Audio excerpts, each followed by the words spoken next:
இன்னைக்கு பருப்பு போலி எப்படி செய்கிறதுன்னு பார்க்கலாம். அதுக்கு நான் ஒரு கப்பு வந்து கடலைப்பருப்பு எடுத்துருக்கேன். இந்த கடலைப்பருப்பு போட்டு ஒரு மணி நேரம் ஊற வச்சு எடுத்துக்கலாம். தண்ணி ஊற்றி ஒரு மணி நேரம் ஊற வச்சு எடுத்துக்கலாம். இது தனியாக ஊறட்டும். நம்ம என்ன பண்ணலாம்னா அடுத்து இதுக்கு மாவு எப்படி செய்யறதுன்னு பார்க்கலாம். 2 கப்பு மைதா எடுத்துக்கலாம்.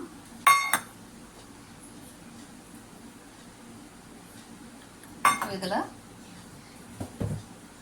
கொஞ்சோண்டு ஜீனி, நமக்கு அந்த மாவுமே டேஸ்ட்டாக கொஞ்சம் ஸ்வீட்டாக இருக்கிறதுக்காக நான் என்ன பண்ணிக்கிறேன்னா கொஞ்சம் ஜீனி சேர்த்துக்கிறேன். அதோட நம்ம பருப்பு போலி செய்ய போகிறதுனால கொஞ்சோண்டு மஞ்சப்பொடி சேர்த்துக்கலாம். அந்த கலர் எஃபெக்ட்டுக்காக கொஞ்சோண்டு மஞ்சப்பொடி சேர்த்து மாவு பிசைஞ்சுக்கலாம். இப்போ இதெல்லாம் கொஞ்சம் கொஞ்சமாக தண்ணி ஊற்றி நல்லா கோதுமை அது சப்பாத்திக்கு பிசைவோம் இல்லையா, அந்த மாதிரி நம்ம இதை பிசைஞ்சுக்கலாம்.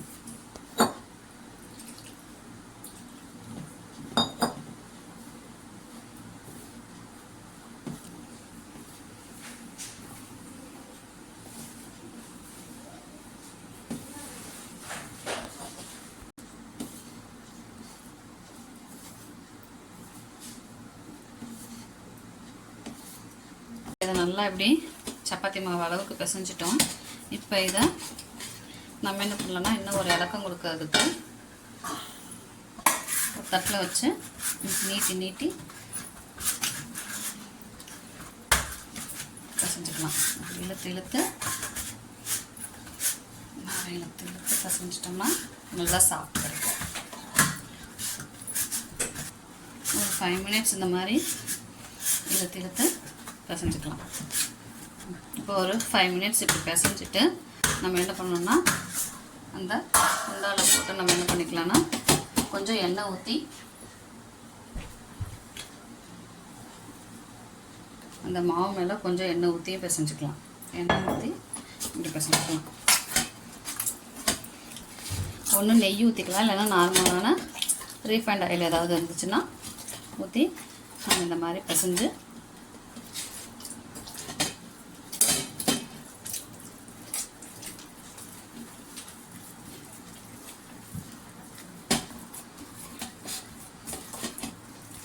இப்படி 1 மணி நேரம் மூடி வச்சு ஊற வச்சுக்கலாம். 1 மணி நேரம் கழித்து நம்ம இதை எடுத்து உருண்டு பிடிச்சிக்கலாம். கடலைப்பருப்பு 1 மணி நேரம் கழித்து பார்த்தோம்னா நல்லா ஊறி வந்திருக்கு. இப்போ இதை தண்ணியில் போட்டு வேக வைக்கலாம். அதுக்கு நான் வடைச்சட்டி வச்சு அதை பருப்பு போட்டுக்கலாம்.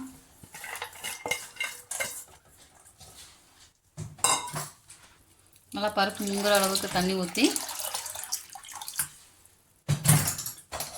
அடுப்பு பற்ற வச்சிடலாம்.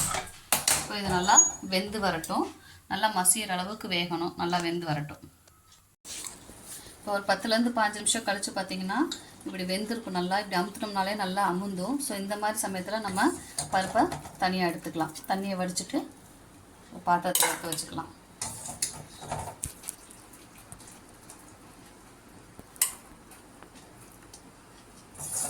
இப்போ இதை நான் தட்டுக்கு மாற்றி நல்லா ஸ்மாஷ் பண்ணி எடுத்துக்கிறேன்.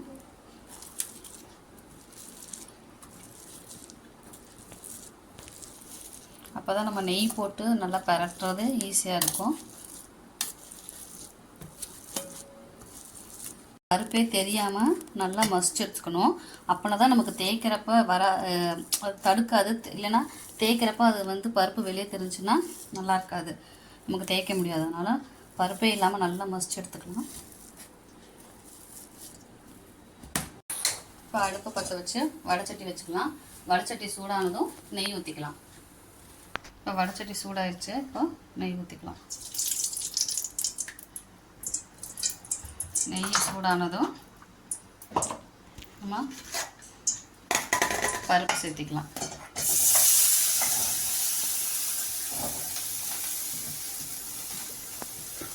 பருப்பு நம்ம ஆல்ரெடி மசிச்சதுனால பருப்பையும் மண்டவளத்தையும் சேர்த்திக்கலாம். ரெண்டையும் சேர்த்து இப்போ மிக்ஸ் பண்ண ஆரம்பிச்சிடலாம். மண்டவெல்ல உருகி தண்ணியாக வரும். ஆனால் அதை இது பண்ண வேண்டாம். ஏன்னா அந்த மண்டவெல்ல திருப்பி நமக்கு அது கெட்டி ஆயிரும் பருப்போடு சேர்ந்து. இப்போ இந்த சமயத்தில் நம்ம வந்து ஏலக்காய் பொடியை சேர்த்துக்கலாம். ஏலக்காய் பொடி தட்டி வச்சுருக்கேன். ஸோ அந்த ஏலக்காய் பொடியை சேர்த்துக்கலாம். அது அப்படியே அது கெட்டியாகிற வரைக்கும் வணக்கலாம். பார்த்திங்கன்னா நல்லா கெட்டியாகிடுச்சா, எவ்வளோ தண்ணியாக இருந்துச்சு, இப்போ பார்த்திங்கன்னா நல்லா கெட்டியாக சுருண்டு வந்துருச்சு. ஸோ இந்த டயத்தில் நம்ம என்ன பண்ணிக்கலாம்னா ஆஃப் பண்ணி இது கூலாகட்டும். அடுப்பு ஆஃப் பண்ணிவிட்டு இது கூலாகிற வரையும் வெயிட் பண்ணுவோம். கூலானதுக்கப்புறம் நல்லா ஆறுனதுக்கப்புறம் நம்ம என்ன பண்ணிக்கலாம்னா உருண்டை பிடிச்சிக்கலாம். இப்போ இது ஆறட்டும். நேரம் கழிச்சு நம்ம மாவு ஊற வச்சுருந்ததை எடுத்துக்கலாம். பார்த்திங்கன்னா நல்லா ஊறி நல்லா சாஃப்டாக இருக்கா. ஸோ இந்த சமயத்தில் நம்ம என்ன பண்ணலாம்னா திருப்பி ஒரு தடவை நல்லா பிசைஞ்சிக்கலாம். பிசைஞ்சிட்டு நம்மளுக்கு அந்த உப்பிட்டுக்கு எவ்வளோ பெரிய உருண்டை வேணுமோ அந்தளவுக்கு உருண்டை பிடிச்சி எடுத்துக்கலாம். இப்போ நல்லா பிசைஞ்சிட்டு இப்போ நமக்கு தேவையான அளவுக்கு உருண்டையாக எடுத்து பிடிச்சி எடுத்துக்கலாம்.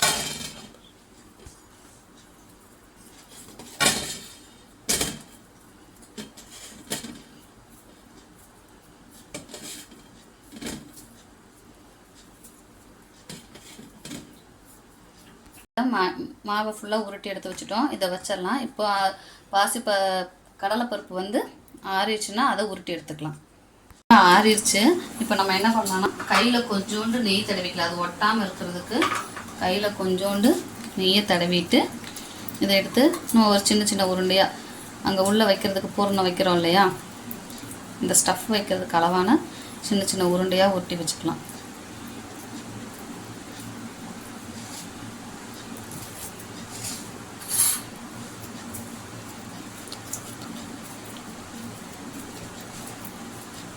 நெய் பொடிச்சுக்கிட்டோம்னா நம்ம கையில் ஒட்டாது.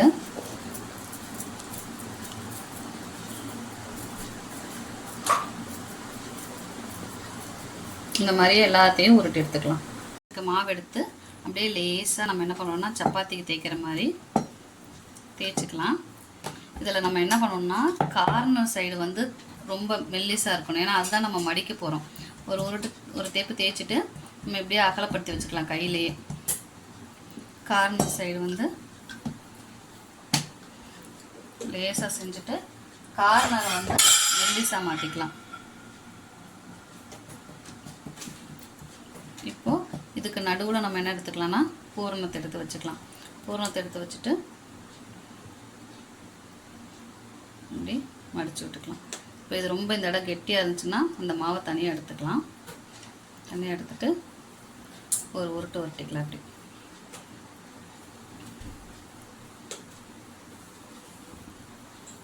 நல்லா உருட்டிட்டு திருப்பி லேசாக எண்ணெய் தொட்டு தடவி இந்த மாதிரி இந்த 4 விரலை வட்டு வச்சுமே இப்படியே ப்ரெஸ் பண்ணிக்கிட்டே வரலாம். சுற்றி நடுவில் இருக்க அந்த பூர்ணம் வந்து எல்லா பக்கமும் ஸ்ப்ரெட் ஆகிறதுக்கு.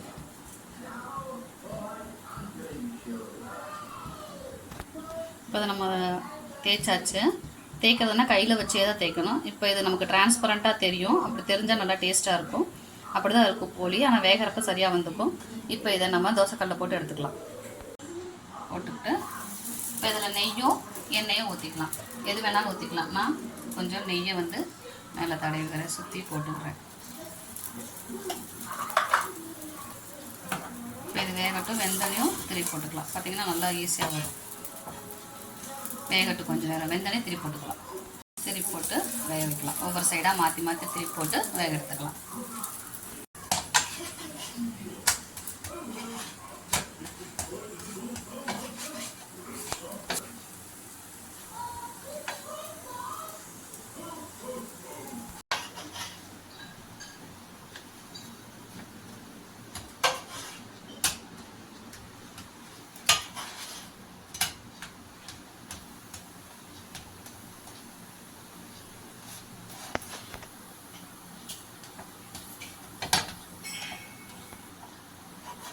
எடுத்துடலாம். இந்த மாதிரி இது ஈவினிங் குழந்தைங்களுக்கு ஈவினிங் ஸ்நாக்ஸுக்கு நல்ல ஒரு ரெசிபி. சுவையான பருப்பு போலி ரெடி. உங்களுக்கு இந்த வீடியோ பிடிச்சிருந்தா மறக்காமல் சப்ஸ்கிரைப் பண்ணுங்கள், லைக் பண்ணுங்கள், ஷேர் பண்ணுங்கள். தேங்க்யூ.